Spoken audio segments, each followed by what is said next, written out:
नमस्कार, one India Hindi में आपका स्वागत है। बिहार विधानसभा की सरगर्मियां तेज हो गई हैं। इस बीच सभी पार्टियां और सारे उम्मीदवार अपनी अपनी जीत के लिए हर मुमकिन कोशिश में जुट गए हैं।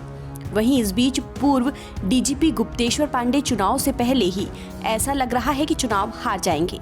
दरअसल बक्सर सीट से गुप्तेश्वर पांडे की दावेदारी खत्म हो गई है। बीजेपी जेडीयू के बीच तालमेल में बक्सर की सीट बीजेपी के खाते में आ गई है। लिहाजा जेडीयू के टिकट पर बक्सर से चुनाव लड़ने का उनका सपना टूट गया है। पूर्व डीजीपी के लिए हालांकि बिहार विधानसभा चुनाव का दंगल अभी बंद नहीं हुआ है, उनकी कोशिशें भी जारी हैं। बक्सर की दूसरी लड़ाई लड़ने का ख्वाब संजोए रहे पूर्व डीजीपी अपने लिए दूसरा विकल्प बेगूसराय रखे हुए हैं। ये इलाका सवर्णों और खासकर भूमिहार ब्राह्मण का गढ़ है। गुप्तेश्वर पांडे की पहली पसंद बक्सर भी सवर्ण बहुल सीट रही है। बक्सर ब्राह्मण भूमिहार बहुल इलाका है।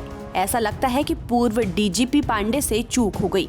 अगर उनकी पसंद सवर्ण बहुल क्षेत्र थी तो उन्हें समझना चाहिए था कि आज बिहार में सवर्ण सियासत पर एक मुश्त अधिकार अगर किसी दल का है तो वो बीजेपी है।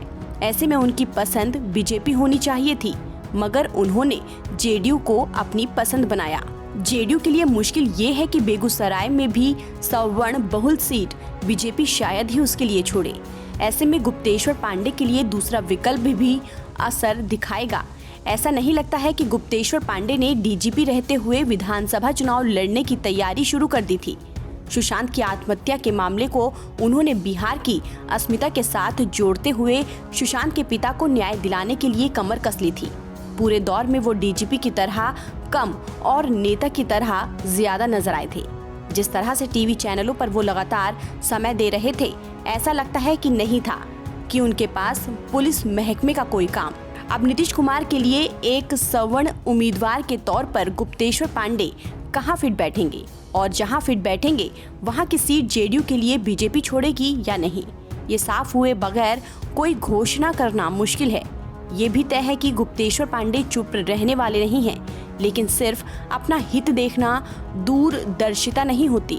अगर गुप्तेश्वर पांडे ने सुशांत केस में बिहार की अस्मिता की बात उठाई थी तो उन्हें ये भूल जाना चाहिए था कि वो सवर्ण हैं और सिर्फ सवर्ण बहुल सीट पर उन्हें आंखें गड़ाकर नहीं रखनी चाहिए थी। फिलहाल इस खबर में इतना ही। देश और दुनिया की तमाम खबरों के लिए आप बने रहिए वन इंडिया हिंदी के साथ।